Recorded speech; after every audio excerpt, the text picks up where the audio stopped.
महिला व मुलींना संरक्षणासाठी महाविद्यालय शाळेमध्ये कराटे प्रशिक्षण अनिवार्य करा.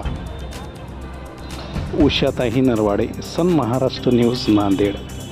आज देशामध्ये दिवसेंदिवस महिला मुलीवर अत्याचाराच्या प्रमाणात वाढ होत असून महिलांना स्वतःचं संरक्षण करण्यासाठी राज्य सरकारने प्रत्येक महिला महाविद्यालय, शाळा, कॉलेजमध्ये कराटे प्रशिक्षण अनिवार्य करावे या मागणीसाठी महाराष्ट्र नवनिर्माण सेनेच्या जिल्हा अध्यक्षा उषाताई नरवाडे यांनी जिल्हाधिकाऱ्याकडे निवेदन देऊन मागणी केली आहे.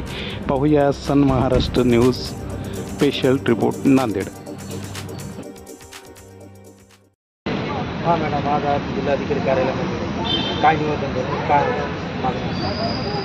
जय महाराष्ट्र नवनिर्माण महिला सेनेने आज कलेक्टर साहेबांना निवेदन देण्यात आले की आज आपल्या भारत देशामध्ये जे वाढलेले महिलावरचे अत्याचार यांची संख्या, आज बलात्कारची संख्या 25,000च्या वरी गेलेली आहे. तेव्हा शासनाने याच्यात खास करून लक्ष देऊन इथं ज्या ठिकाणी हायस्कूल आहेत, शाळा आहेत, कॉलेज आहेत, अशा ठिकाणी स्वयंसंरक्षणाचे शासनाने निर्णय घेऊन प्रत्येक महिला व मुलींना त्यांचे स्वतःचं हे करण्यात प्रशिक्षण देण्यासाठी आज कलेक्टर साहेबांना हे निवेदन देण्यात आले की आम्ही जिथं बाहेर जातात महिला कामानिमित्त किंवा शासकीय असो निमशासकीय असो अशा सर्व कर्मचारी महिलांना प्रशिक्षण देण्यात यावे आणि जेणेकरून त्यांनी स्वतःचं संरक्षण स्वतः करायला पाहिजेत. अशा रीतीने आम्ही आज महाराष्ट्र नवनिर्माण महिला सेनेने कलेक्टर साहेबांना निवेदन देऊन आणि त्यांना विनंतीपूर्वक सांगून की महिलांचं हे लवकरात लवकर याच्यावर निर्णय घेण्यात यावा, जेणेकरून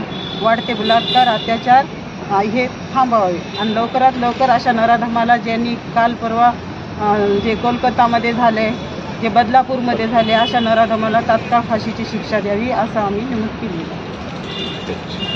ओके.